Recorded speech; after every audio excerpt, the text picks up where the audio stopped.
Ramón, ¿cuál es tu impresión sobre esto? ¿En qué estamos? ¿Estamos en caminos a la revolución, las reformas? ¿Todavía tenemos mucho que luchar contra el antiimperialismo? ¿Cómo lo ves? Pues mira, yo creo que el tema eh, revolucionario se impone como un tema central en América hoy. El antiimperialismo es el, el horizonte hacia el cual tenemos que irnos moviendo en la política. O sea, nosotros tenemos que hacer frente antiimperialistas amplios que permita la unidad de todas las fuerzas posibles, porque el imperialismo es un aparato político, militar, económico, cultural, comunicacional, es un aparato enorme que sin la unidad de los pueblos es imposible avanzar. O sea, si los pueblos se dividen en cosas secundarias o en cuestiones de ego incluso, no se puede avanzar. Entonces, Dussel, por ejemplo, cuando hablaba en su política de liberación de que reforma o revolución es un falso dilema, en parte él tiene razón porque hay contextos donde una reforma puede ser revolucionaria, ¿no? Y, y una pretendida revolución puede terminar siendo reformista. Entonces, es un dilema que no se puede plantear en términos así oposicionales, binarios, porque tiene mucho que ver con el contexto en que se está situado políticamente. Y yo creo que la situación de América Latina hoy, la prioridad de los pueblos es la unidad de todos frente al imperialismo y sus secuaces en América Latina, que son las oligarquías criollas blancas que hegemonizan los procesos políticos, económicos en los estados periféricos neocoloniales de América Latina. Entonces, creo que la agenda antiimperialista revolucionaria se impone como prioridad porque, miren, ahora tenemos una situación geopolítica muy importante y es que el imperialismo ha perdido los mercados en África, ha perdido los mercados en Asia, perdió las guerras del Medio Oriente, recuperó Europa, recolonizó Europa a través de ese golpe de Estado internacional fabricado en Washington, que es la guerra de la OTAN contra Rusia vía Ucrania, donde se han quedado con todo el mercado europeo, desplazando y sacando con sanciones a todas las empresas rusas, reemplazándolas con empresas estadounidenses. Han recolonizado, han puertorriqueñizado Europa. Europa es hoy como es Puerto Rico para los Estados Unidos, una colonia. Y por tanto en un lugar sin soberanía absoluta contra el imperialismo estadounidense. Estos imperios de segunda categoría europeos, que en un momento de la historia fueron de primera categoría, hoy día están subordinados como perros falderos del imperialismo estadounidense. Y esto nos lanza la pregunta, bueno, si recuperaron el mercado europeo, si ya no pueden ya ir a África, Asia o el Medio Oriente no es opción porque han perdido o las guerras o los mercados frente a China y las guerras del Medio Oriente, por supuesto, de los últimos 20 años las han perdido todas. Entonces, ¿para dónde van? Bueno, pues queda muy claro que vienen hacia América Latina, viene una nueva escalada del imperialismo de América Latina. Bueno, la palabra viene ya está obsoleta, esto yo lo decía hace 2 años, viene, pero ya decir viene es como si no hubieran pasado cosas en los últimos 2 años. Ya está la escalada en acción.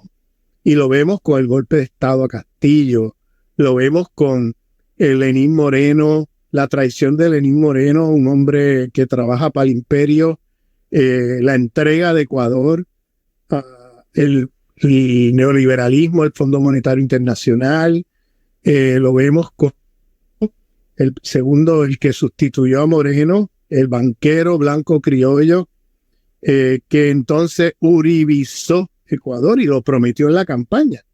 Fíjense que pusieron allí un hombre de la CIA, un hombre con rostro indígena, Yacu, para dividir el voto de la izquierda. Y lo lograron, y me colaron ahí a este banquero que dice que su héroe es Álvaro Uribe Vélez. Y cumplió su promesa. Miren lo que es Ecuador hoy.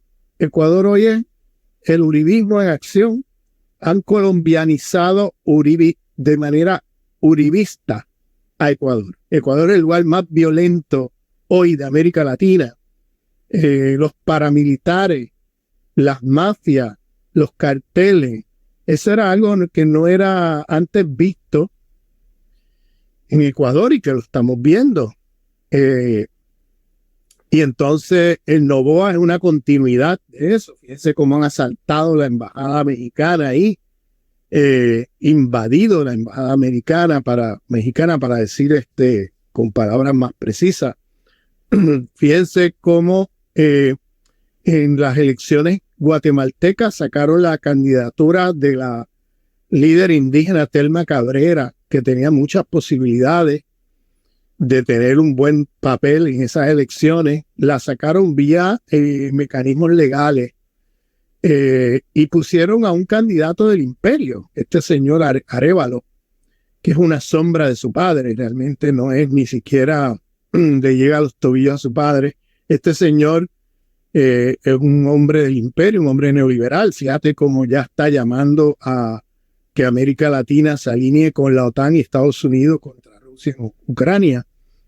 O sea, tenemos también este señor Boric, que es otro hombre del imperio, que se coló allí con disfraz de izquierda, como pasó con Lenín Moreno, e inmediatamente que gana las elecciones, durante la campaña electoral dijo que su héroe era y su modelo de política era Salvador Allende.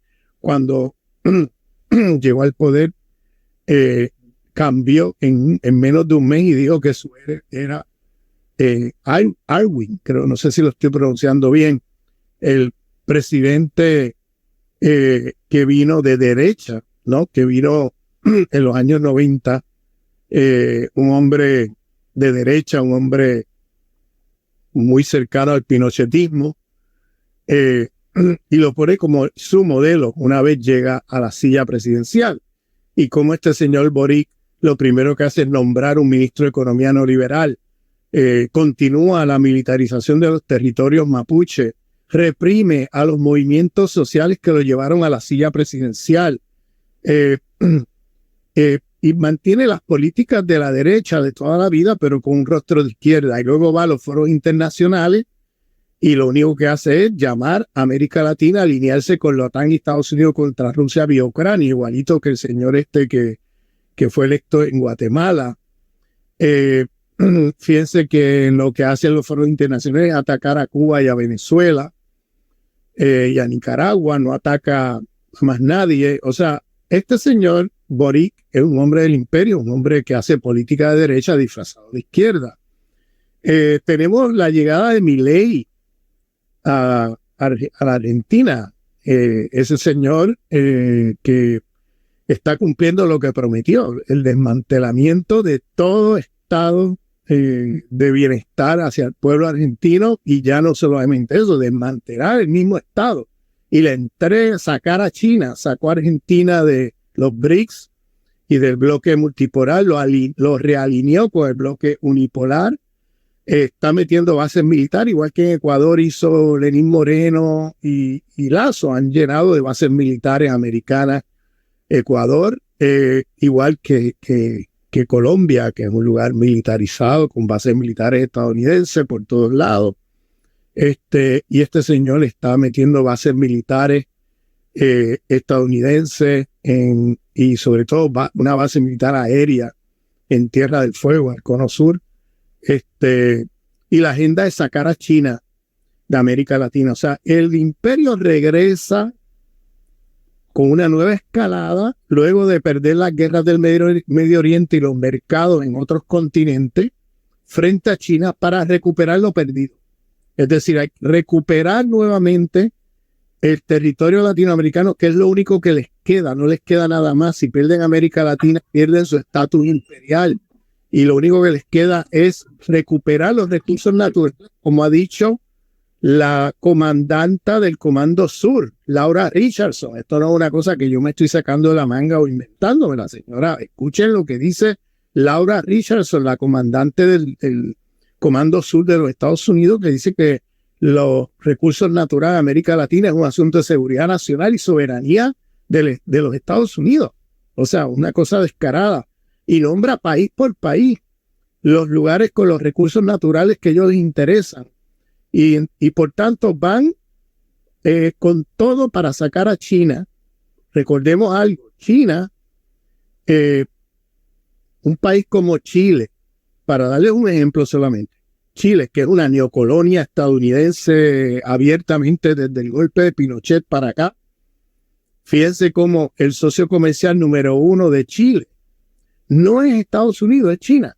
Eso lo pongo como ejemplo porque eso lo podemos ver por toda América Latina, cómo China se ha hecho socio comercial fundamental en muchos países latinoamericanos y el imperio viene a sacar a China del medio porque se juega su vida como imperio en América Latina porque es lo único que les queda. Entonces vienen a jugar sucio, no vienen con ningún proyecto democrático ni nada de eso, vienen a jugar sucio, vienen a hacer lo que vienen haciendo, golpes de Estado blando, financiamiento de candidatos tipo Milei o tipo Lasso, ¿no? Estrategias sucias, golpes de Estado. Entonces vienen con todo a sacar a China y a destruir los gobiernos soberanistas. Esto es muy importante, a destruir los gobiernos soberanistas. Gobiernos que ellos encuentran que son obstáculos a su política de recuperación del continente, como Venezuela, como Bolivia, como Cuba. Y entonces las sanciones, por ejemplo, contra Cuba, el bloqueo contra Cuba, bueno, es que lo han multiplicado. Cuba hoy día está pasando una situación muy difícil, probablemente peor que el periodo especial en los años 90. O sea,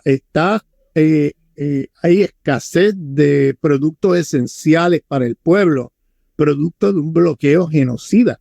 Esto tiene que contemplarse en la ley internacional como genocidio. Esto que hace Estados Unidos de meter bloqueos, sanciones y cosas así para ahorcar a los países que no les gusta su gobierno para derrocarlo. Entonces, en Venezuela lo mismo, han intensificado las sanciones y el bloqueo. Y Bolivia tiene que estar pendiente de esto porque el imperio vive de producir divisiones. El imperio vive de eso. Si la izquierda se divide, las posibilidades de que gane un gobierno de derecha nuevamente en la próxima contienda electoral, pues está la alfombra roja en el piso para que la derecha vuelva. Entonces, y recordemos que la derecha en América Latina es una derecha con sesgo fascistoide. O sea, una derecha que no tiene ningún respeto por el orden democrático. Son fascistas, son represivos. Yo no tengo que contarle a los bolivianos de eso. Ustedes vivieron ese golpe de Estado brutal que vivieron recientemente sobre el fascismo de esa derecha que viene con venganza, con sed de sangre, con odio a los pueblos originarios, con racismo, políticas de masacres, de genocidio cultural, pero también físico de los pueblos originarios. Entonces tenemos que estar alerta a estas cosas y no dejarnos llevar por políticas egocéntricas. El egocentrismo mata la política porque volvemos al ego moderno, volvemos a la civilización moderna occidental, donde el proyecto es un proyecto que se transforma, el proyecto político en el proyecto individual, individualista, ¿no? De un líder, y se pierde de vista el contexto geopolítico imperialista que no podemos darnos el lujo de tener este tipo de desviaciones egocéntricas en la política. Tenemos que tener, negociar, buscar pactos de unidad, porque el enemigo que tenemos de frente es muy poderoso, es muy fuerte, y por tanto la agenda antiimperialista está a la orden del día, y la unidad, el Frente Unido Antiimperialista sigue siendo una prioridad en el continente. Muchas gracias, Ramón. También aquí con nosotros está Nelson. Sobre lo que dice Ramón y sobre el tema, Nelson, queremos saber tus impresiones. Bueno, gracias, Ramón. Felipe han puesto el contexto, ¿no? Sin embargo, me parece que es importante entrar al punto más que es sobre todo la política de la liberación y lo que tenemos que hacer, ¿no? El de la pregunta es, ¿ahora qué hacemos? En gran medida, justo en el texto que estamos empezando a discutir sobre la política de la liberación, el volumen 3, Enrique Dussel empieza haciendo otra historia del imperio americano, a hablar de la crisis del colonialismo hasta la globalización. Y en gran medida es algo que nosotros un poco nos carecemos, ¿no? Nos falta es otra visión de la historia concreta política, justamente del imperialismo. Ahí es una pregunta importante de hacernos: ¿qué estamos entendiendo por imperialismo? Francis Calaner, por ejemplo, había establecido en cuanto a su obra que el imperialismo hoy en día no es solo una nación, no es solo un país, sino en principio es el dinero. El dinero entendido como una forma hegemónica y económica de subyugar a muchos países, ¿no? Y en ese sentido, sin embargo, me parece ahí es importante la discusión que hay, y hay un punto ahí pendiente que me parecería también necesario retomarlo. Este libro del tomo 3 de la política de la liberación, Enrique Dussel, indica que se está basando en la segunda parte de las 20 tesis o proposiciones de la política. En estas 20 tesis o proposiciones de la política está ausente en medida de modo explícito el tema de la descolonización o la decolonialidad.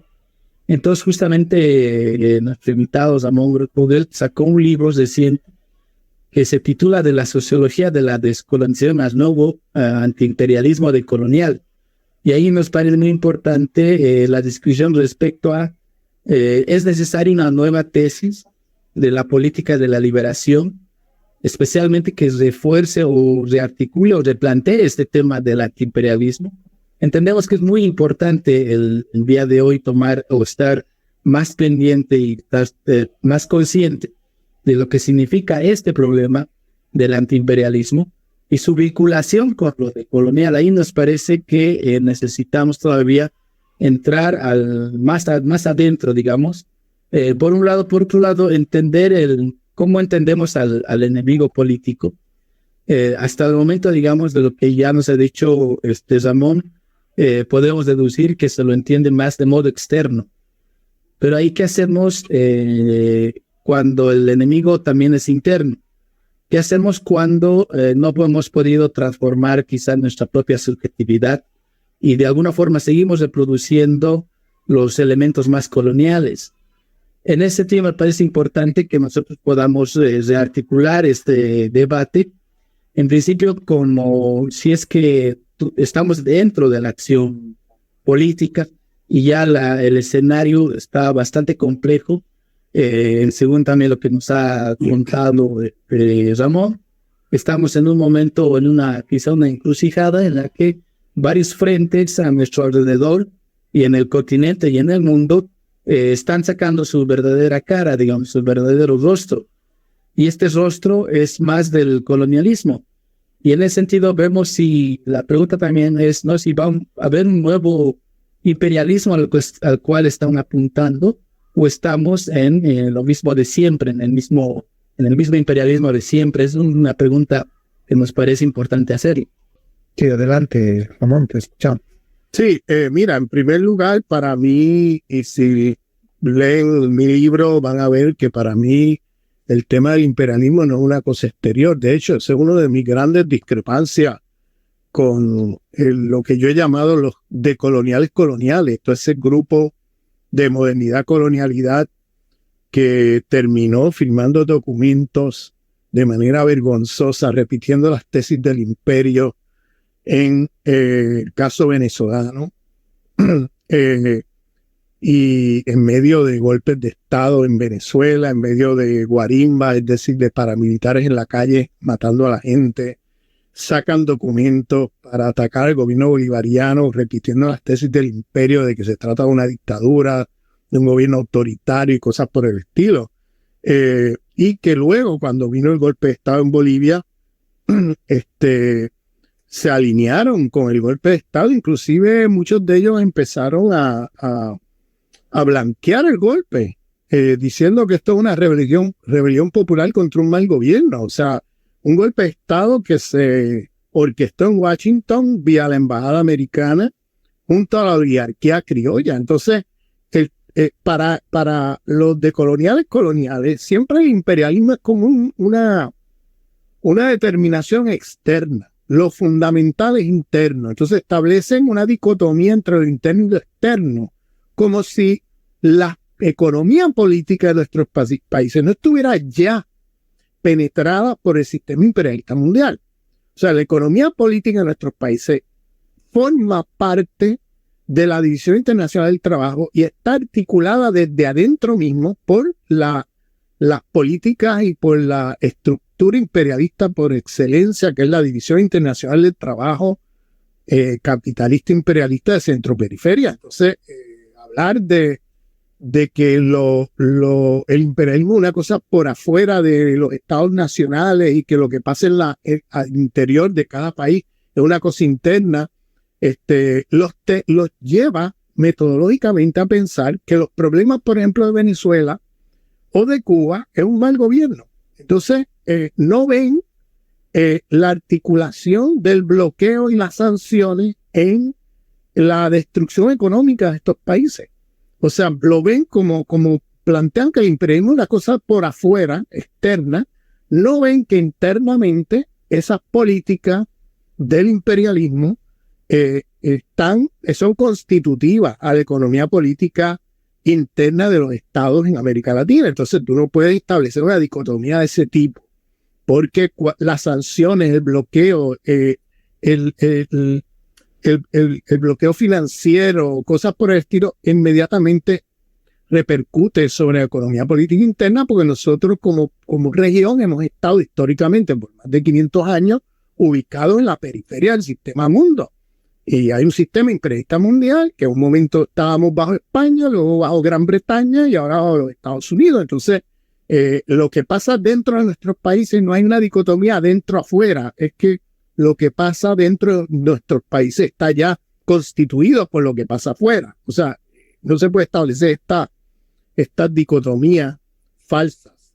Por otro lado, hay internalización en nuestras también subjetividades del sistema imperialista mundial, porque nosotros entonces los tragamos los proyectos modernos de desarrollo, de progreso, que nos vende el imperialismo en sus proyectos económicos y políticos para América Latina. Entonces nosotros muchas veces, la misma izquierda reproduce esta ilusión desarrollista de que si hace esta política o aquella, pues vas a poder desarrollarte y de algún día poder estar en una situación parecida a los países imperialistas del norte. Entonces, una falacia, porque el sistema capitalista es inherentemente un sistema explotador donde los países de la periferia, como países periféricos, la única manera que tienen de poder salir de esa estructura es liberarse de esa estructura. Y eso no es una cosa fácil de hacer, ni siquiera es una cosa lograble desde un estado, desde un solo estado. Esto requiere una transformación global. Ahora tenemos posibilidades con el mundo multipolar de poder hacer este tipo de rupturas. Tenemos el potencial de hacerlo, pero ahora viene una escalada imperialista para evitar que América Latina se alinee con ese mundo multipolar. Y están haciendo todo lo posible porque América Latina se mantenga dentro del mundo unipolar imperialista, que viola la soberanía de los pueblos, que no respeta la soberanía. El mundo multipolar es un mundo que, si bien no deja de ser capitalista, al menos respeta la soberanía de los pueblos, al menos no tiene políticas neoliberales, tiene otro tipo de políticas que permite un espacio de maniobra para los procesos revolucionarios y para los procesos antiimperialistas radicales. Un espacio de maniobra de ruptura, ¿no?, con las estructuras imperialistas y con la economía política imperialista.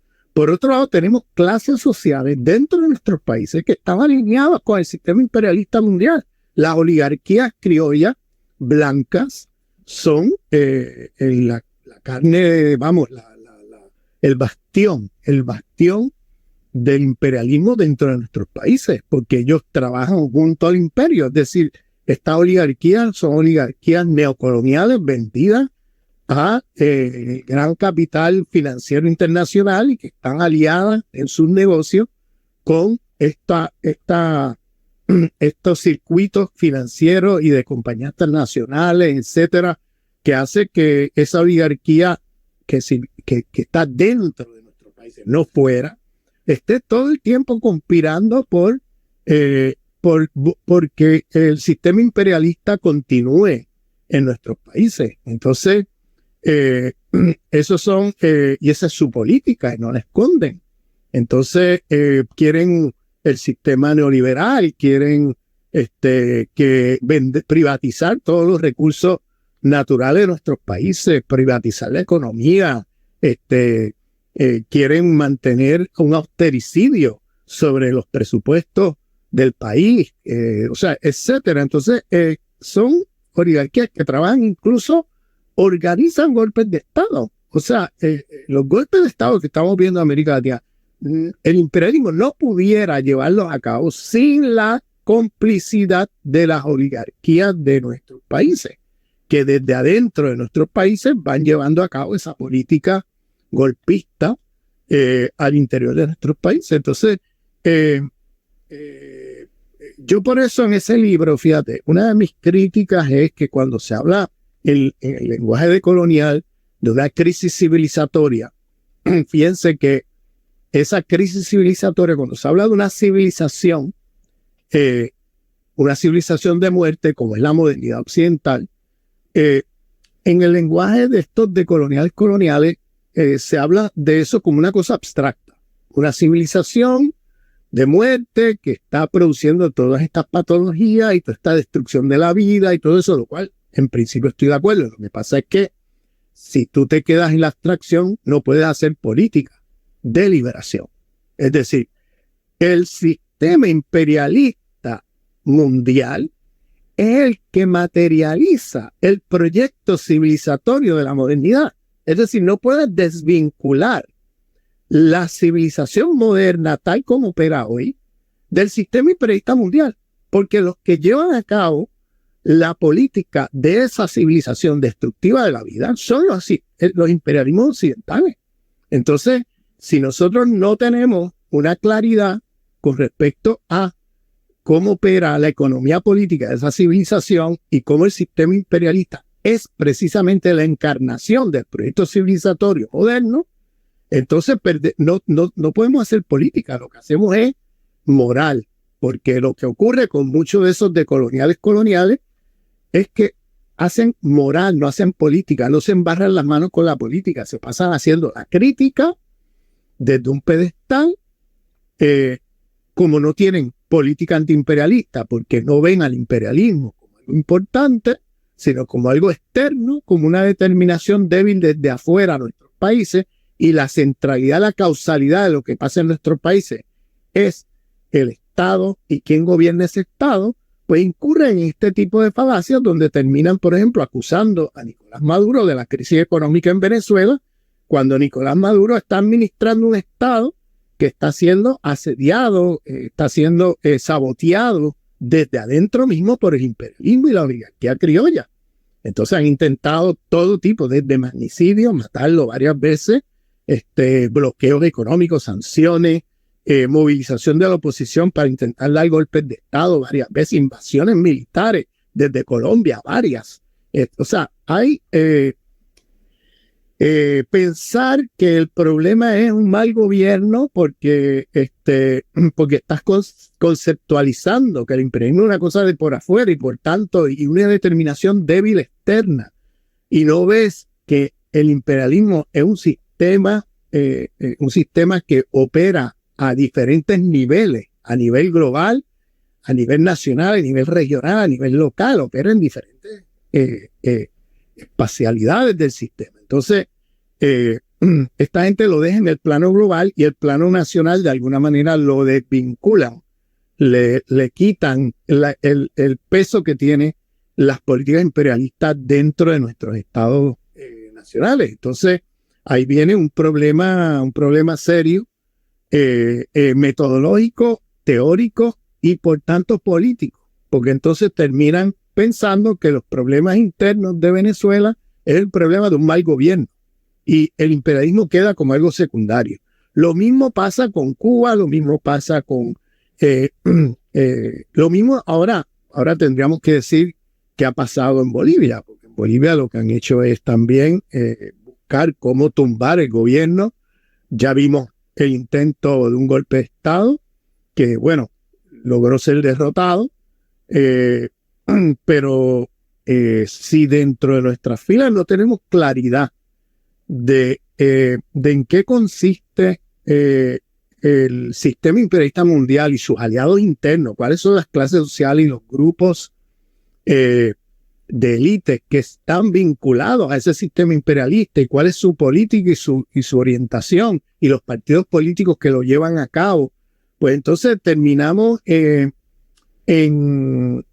guerra fratricida. O sea, nosotros criticando, o sea, haciendo la crítica, una crítica destructiva, porque yo siempre he dicho, oye, la crítica es bienvenida, siempre hay que mejorar, pero como decía Fidel Castro, la crítica siempre bienvenida dentro de la revolución, nunca contra la revolución. En otras palabras, usar la crítica para destruir el proceso revolucionario, el proceso de transformación, es por ese lado del imperio y la derecha. Entonces, tenemos que usar las críticas de manera constructiva para nosotros mejorar y que el proceso eche adelante.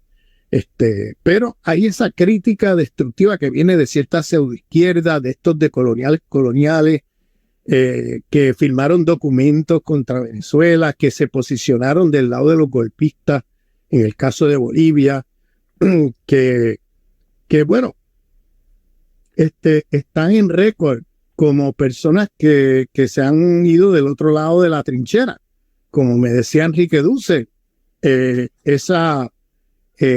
mira, Ramón, deja de usar el término de coloniales porque en realidad esa gente se pasó, se bajó del bus de colonial, cruzó la calle y ahora está disparando desde el otro lado de la trinchera hacia acá. Así que son coloniales, son imperiales, no puedes decir de coloniales. Eso me lo decía Enrique Duce, que es una persona muy negociadora y muy abierta al diálogo y cuando esta gente se posicionaron de esa manera, él tomó una posición muy firme y muy fuerte contra ellos. Volviendo a tu comentario del tercer tomo de la política, aquí hay un problema.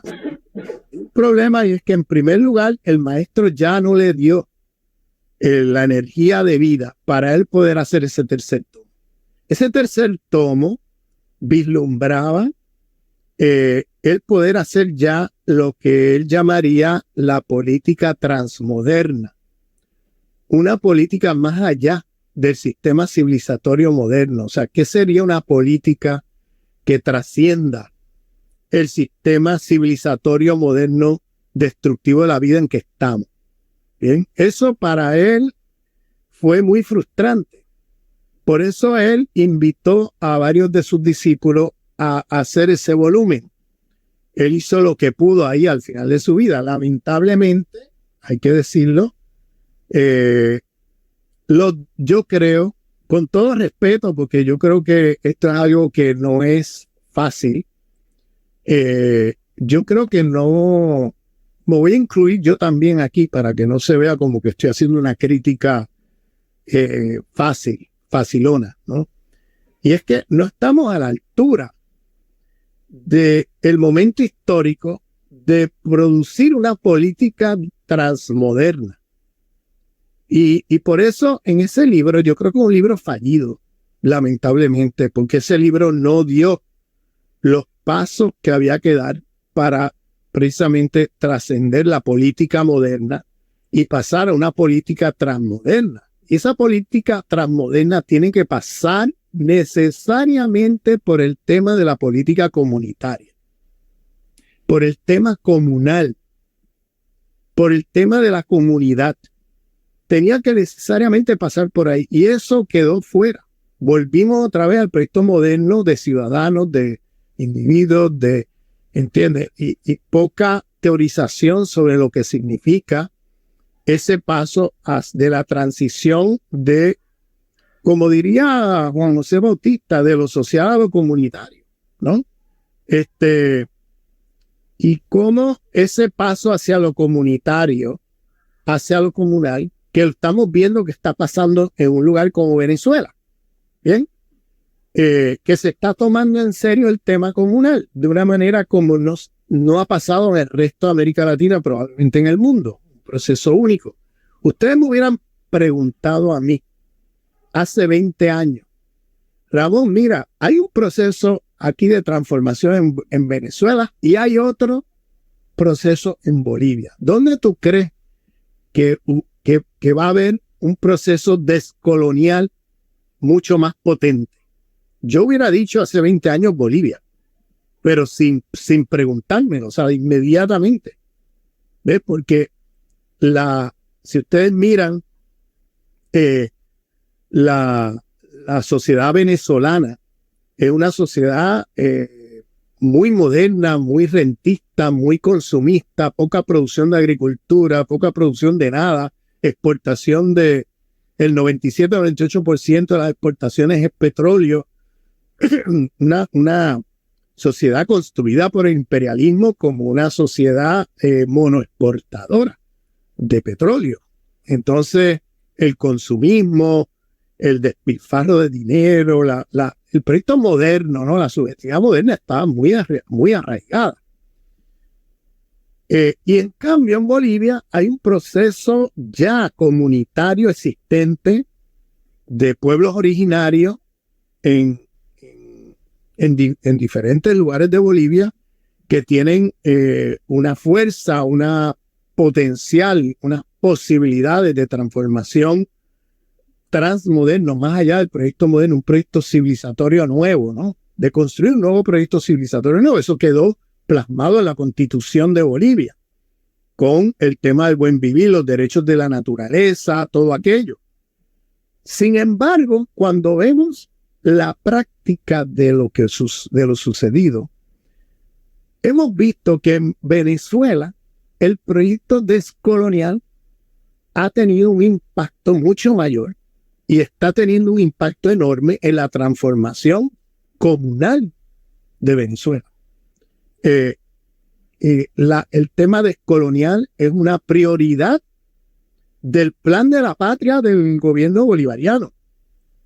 En cambio, cuando miramos Bolivia, hay un ministerio de la descolonización, pero la descolonización nunca tuvo el peso que debió haber tenido en el proceso boliviano. Siempre incluso el tema comunitario, el tema del buen vivir, todo eso se quedó en una especie de slogans, de lemas, que lamentablemente la izquierda occidentalizada en el poder durante esos años no ha dado los pasos, o en todo caso dio los pasos opuestos. Es decir, asumió el proyecto desarrollista, asumió toda una serie de políticas y prácticas que dejó de lado el proyecto comunitario del buen vivir, el proyecto de la Pachamama, de la transformación comunitaria de nuestros pueblos, etcétera. Eso quedó como de lado como algo secundario. En cambio, en Venezuela lo han tomado como un elemento central y prioritario del proceso bolivariano.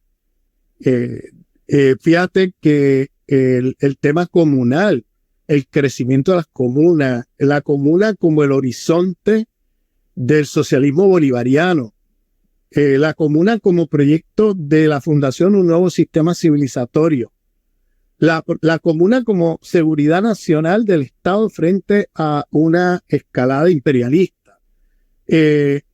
¿Cómo han logrado comenzar a producir un montón de alimentos nacionalmente? Algo que en Venezuela no existía. Esto, por supuesto, tuvo mucho que ver las sanciones y el bloqueo, pero había también una nueva subjetividad que se estaba construyendo allí gracias en gran medida a ese visionario, ¿no? A ese profeta de nuestros tiempos, Hugo Chávez Frías. El comandante Chávez, en su golpe de timón, que fue su testamento, dice ahí el lema comuna o nada. Y el comuna o nada es un llamado a comunalizar el poder, a comunalizar la economía, a comunalizar la cultura, o sea, poner el proyecto comunal en el centro del proceso de transformación revolucionario venezolano. Y el nada, ¿qué significa nada? Nada no es nada, un vacío, nada es algo. Es comuna o nada. ¿Y la nada qué es? El sistema capitalista imperialista, la civilización moderna destructiva de la vida. Esa es la nada. Es la destrucción de nuestro pueblo. Entonces, vida o muerte es vida, el proceso comunal, comuna como vida de un nuevo proyecto civilizatorio, ecológico, político, económico, cultural, pero también nada es la muerte. Es la vida del imperio y la muerte para los pueblos. Eso es la nada. Entonces, yo creo que en el caso boliviano, creo que la izquierda que manejó durante todos estos años hasta el día de hoy, incluyendo el día de hoy, esa izquierda masista del MAS, lamentablemente no tenía allí la visión, ¿no?, descolonizadora, sino que tenía una visión, un marxismo muy eurocéntrico, una visión muy eurocéntrica, que teniendo un pueblo ahí ya listo y ya organizado para pasar al proceso comunal y ya darle vida, o sea, darle fuerza a ese proyecto, porque ya existe en Bolivia, pues se fue de espalda contra eso a construir proyectos desarrollistas. Yo no estoy diciendo que podamos de la noche a la mañana sacarnos el extractivismo como nos sacamos un sombrero de la cabeza. Vamos, eso yo soy de los primeros que llamo la atención a algunos de estos decoloniales coloniales que son anti-extractivistas delirantes.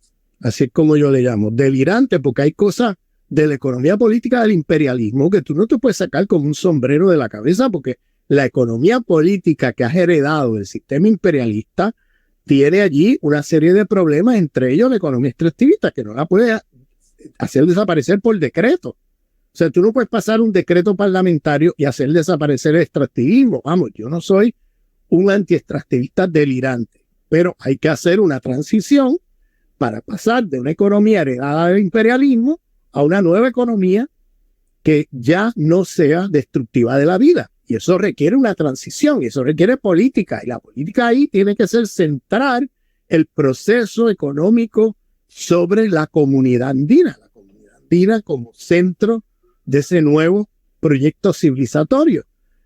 Y que la gente, bueno, y en las ciudades, bueno, en Venezuela están construyendo comunas urbanas. O sea, el mestizo o el trabajador que está en las ciudades no está fuera del proyecto comunitario, porque de las ciudades se construye comuna, se construye comunidad, se construye poder comunal. O sea, no puedes verlo como, los indígenas son los que tienen comunidad, nosotros no tenemos, por tanto, eso es un proyecto de los indios, eso no es un proyecto de nosotros. No, eso es una falsa dicotomía. En las ciudades se hace comuna y se está haciendo en Venezuela porque no se puede hacer en Bolivia. Entonces, llamo la atención a estas cosas porque fíjate cómo aquí el elemento central yo creo que es la subjetividad. La subjetividad, una transformación en la subjetividad tiene que haber en nuestros procesos para poder avanzar. Si nosotros no tenemos una descolonización mental, una descolonización de nuestras teorías, nosotros no vamos a avanzar mucho porque vamos a estar repitiendo nuevamente todo contra lo cual estamos luchando. Entonces no va a haber horizonte. Yo por eso hace 20 años hubiera dicho, bueno, Bolivia, porque Bolivia tiene un proceso comunitario, comunal, mucho más avanzado ya, porque los pueblos originarios tienen unas tradiciones mucho más fuertes que en Venezuela. En Venezuela los pueblos originarios representan un 3% de la población total. Eso ya te marca, y además el resto del país es un país muy moderno, muy rentista, ¿no? Y sin embargo, mira lo que ha pasado. Resulta que en Venezuela el proyecto comunal ha arrancado con fuerza de una manera como nunca pasó ni ha pasado en Bolivia. Entonces, este contraste yo lo pongo porque ¿dónde está la diferencia? Porque en la economía política de Bolivia estaba todo allí para eso. En cambio, en Venezuela no había nada para eso. ¿Qué pasó ahí? Bueno, pues una transformación en la subjetividad. ¿Producto de qué? De un visionario, un profeta como Hugo Chávez Frías, que logró pensar en un proyecto de socialismo del siglo XXI, donde él veía el proceso comunal como el proceso, el horizonte del socialismo bolivariano. Y una ruptura con el socialismo del siglo XX que dejó de lado también la comuna y se hizo estatista. Entonces, y digo dejó de lado porque en sus orígenes, si recuerdas, en el siglo XIX y todavía a principios del XX, el proyecto de un Estado comunal estaba allí, está en el Estado y la Revolución de Lenin, está en la Comuna de París y los escritos de Marx y Engels sobre la Comuna de París. Y el proyecto comunitario estaba allí. Pero eso luego quedó de lado en un proyecto estatista, luego stalinista, que marcó el socialismo del siglo XX. Y Chávez decía, hay que aprender de los errores del socialismo del XX para construir el socialismo del siglo XXI y no repetir otra vez los problemas y los errores del socialismo del siglo XX. Y yo añado a eso, hay que hacer una evaluación crítica descolonial del socialismo del siglo XX para poder pensar en un nuevo proyecto de transformación civilizatoria de cara al siglo XXI, llámele socialismo del siglo XXI, llámele como le quieras llamar, pero que sea comunal, descolonial, antiimperialista, anticapitalista, antipatriarcal, es decir, que tenga allí como eje la diversidad de opresiones del proyecto civilizatorio del sistema imperialista mundial, que no es otra cosa que el proyecto civilizatorio de la modernidad capitalista occidental.